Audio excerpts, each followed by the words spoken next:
Afternoon, everybody, and welcome to Choochin on a Monday afternoon. The Can Dick is all closed up for the day over here. Another very successful day there. I really don't want to get picked up today, so just give a friendly hi-ho. It's often what you don't see on camera around, and it can be a bit disconcerting in the hood. And it's a beautiful day. It is windy. I have the stereo microphone on, and I have the booty on it, so I'm hoping that that's going to do the job today. I know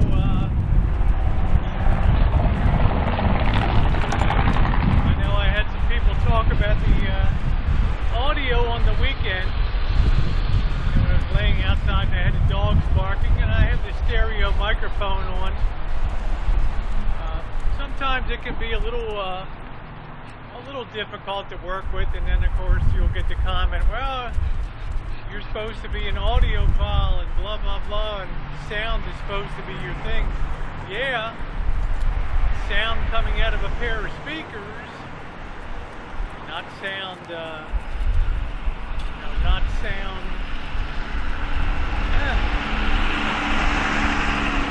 into a microphone, but we'll check it out. I think it does. I think it does a pretty good job.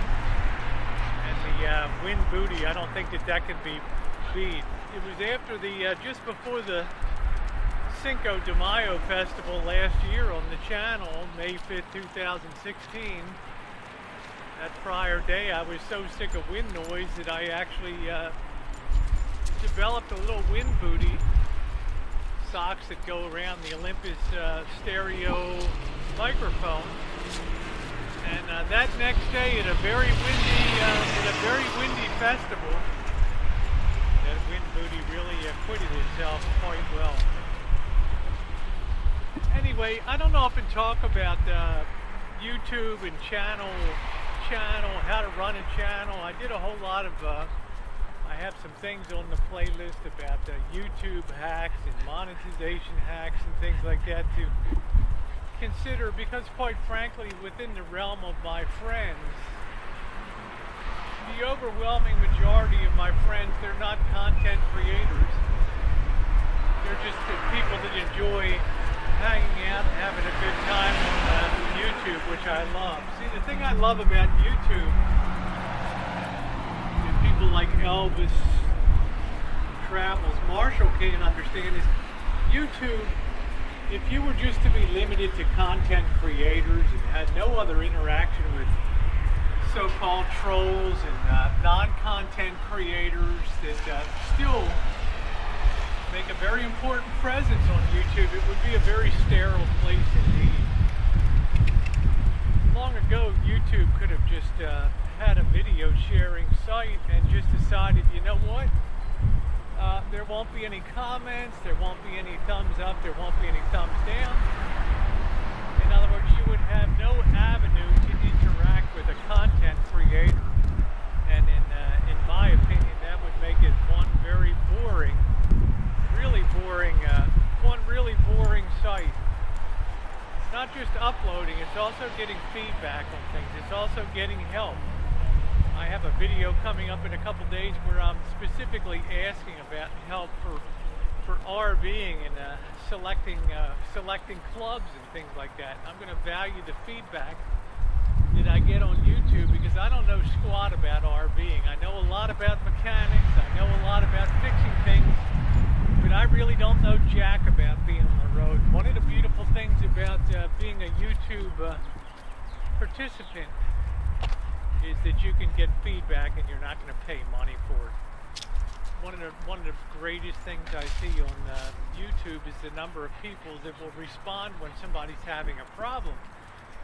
And oftentimes they're able to get that problem fixed because they get some really useful feedback, not necessarily from content uploaders, but from people that enjoy watching YouTube videos and interacting with the people that do YouTube videos. In other words, there's no star system here. There's no press agent. There's nothing glorious about being a content creator.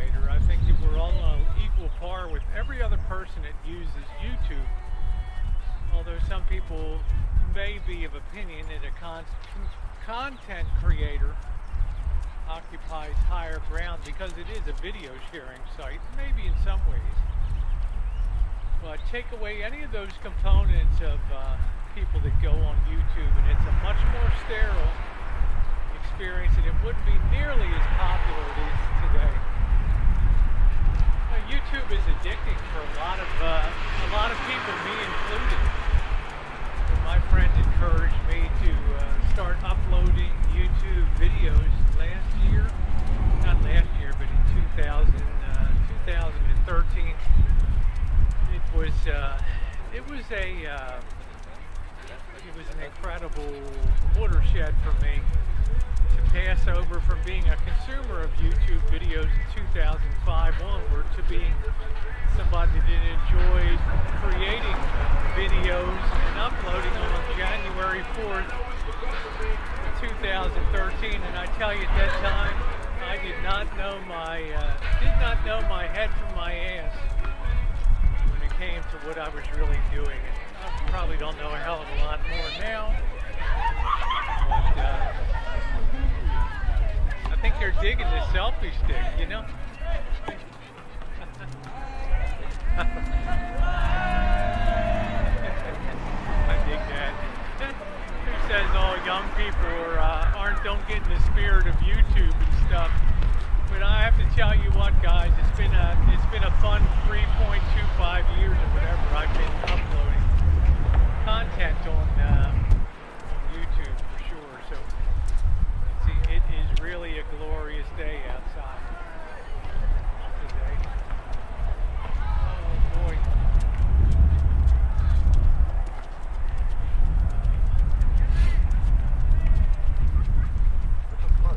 Hello.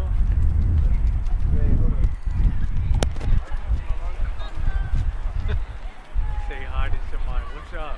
What's up? What's up, man? What's up? Anyway, let's get to some feedback on YouTube here and some food for thought. As somebody that's had my channel terminated 3 times on YouTube, and I'll stress this again, I don't know anybody in the history of YouTube that has ever come back from having a channel terminated 3 times and brought back. And believe me, first time was a month. Second time was something like a month and a half, and the third time was 6 months. Okay, so you know, when you receive that notice that you know, you violated the terms and conditions, and we've decided to terminate your account, man, it's over. You know, and it's a hell of a day. And it's very upsetting if you have thousands of videos up there. But so my point is, if you can accept wisdom, if there is such a thing, from somebody that's had a channel terminated and brought back 3 times, you'll learn that the YouTube rules are very clear on one hand, but they're very ambiguous on another. And unfortunately, some uploaders like to exploit that feeling like they're invincible, like if they're going to do a rant about somebody on YouTube, that they're invincible because they don't put the person's name in, or they modify the name, so only their direct audience knows who they're talking about. And of course, that direct audience can number in hundreds and hundreds of people. It can be very damaging. Okay, but the reality is, when you look at the terms of YouTube, you're not supposed to be engaging in bullying and calling people out anyway. And you think, well, I just modified so it's hidden so that person can't drop a flag on me. Give it a whole group of people could drop a flag on you, and you know what? YouTube investigates and they see, well, this channel is just a lot of negative content, and you know what? We're going to give you a strike, or we're just going to terminate the channel, because you know what? YouTube is not about harassing, bullying, or demeaning people, or making them feel less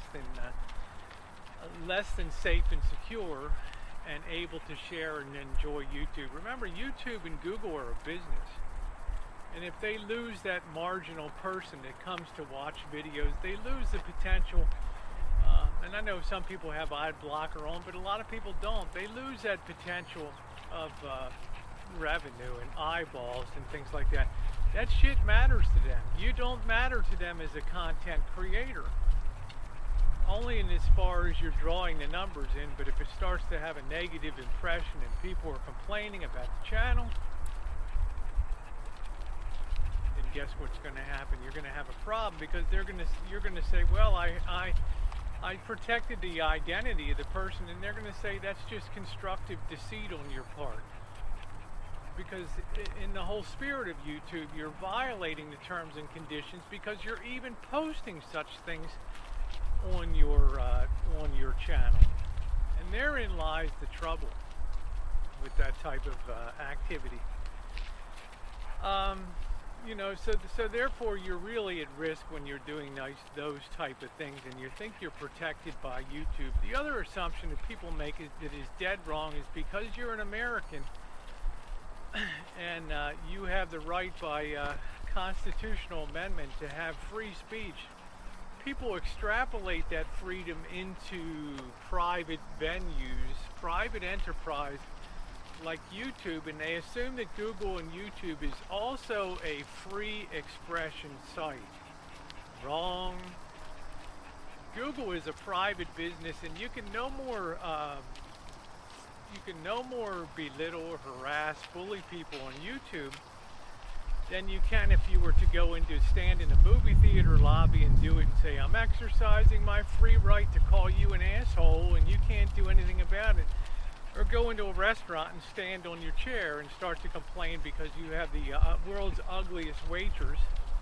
Or go shopping in a Kmart or a Sears, or to work in a call center for a telephone company and assume that you can just stand up anywhere you want, hold the floor and complain. You know what? You get fired on the spot and you get dispensed with. There's a big difference between the theoretical exercise of free speech and the actual exercise of free speech within private organizations and corporations. And you'll find that out the hard way, that there is no such thing as true freedom of speech on sites like YouTube, because they will moderate, control, and censor your speech and give you strikes and things like that, because YouTube is about fun and sharing. Fun and sharing. I'll tell you, does it mean everybody escapes? Well, a lot of it is when YouTube looks at it and they looked at the message. One of the most shocking things to me last week was when I was looking around at hate on YouTube, and I saw a site called Niggers Cracker, not a site, but a video, and I hate to use this word because I hate racism, I hate sexism, I hate all that. But there was a video called Niggers, Crackers, and White Trash, and I'm just sitting there with my mouth open watching this guy rant on black people as the downfall of things. Forget about, you know, the message, just imagine what's being said, but because he sits there in the cloth of a professional preacher and things, he's able to, you know, with some degree of cover, express his opinion, but he's only attacking people as a group. Okay, he's not singling out individual people unless they tend to be of a high stature, and then there's some protections afforded for people that are, you know, that are considered in the public eye.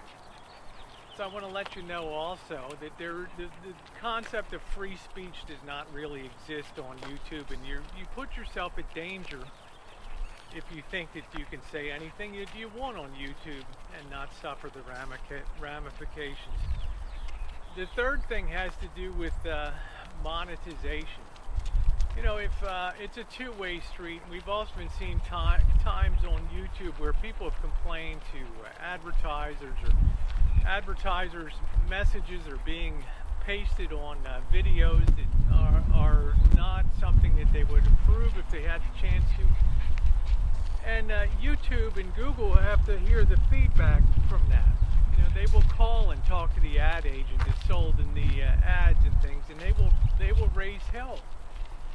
And the last thing YouTube wants to do and Google wants to do is waste time having to look at your video content and match whether it was appropriate. So you know what they do? They just remove the monetization on your channel, and then you can rant all you want. You can put your tinfoil hat on and stand on your chair and spin and do donuts and talk about whatever the fuck you want.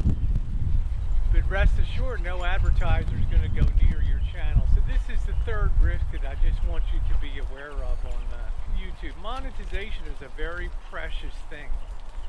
So many times I see people just treat it willy-nilly and think that they can do anything at all, and then one day the advertisers catch up.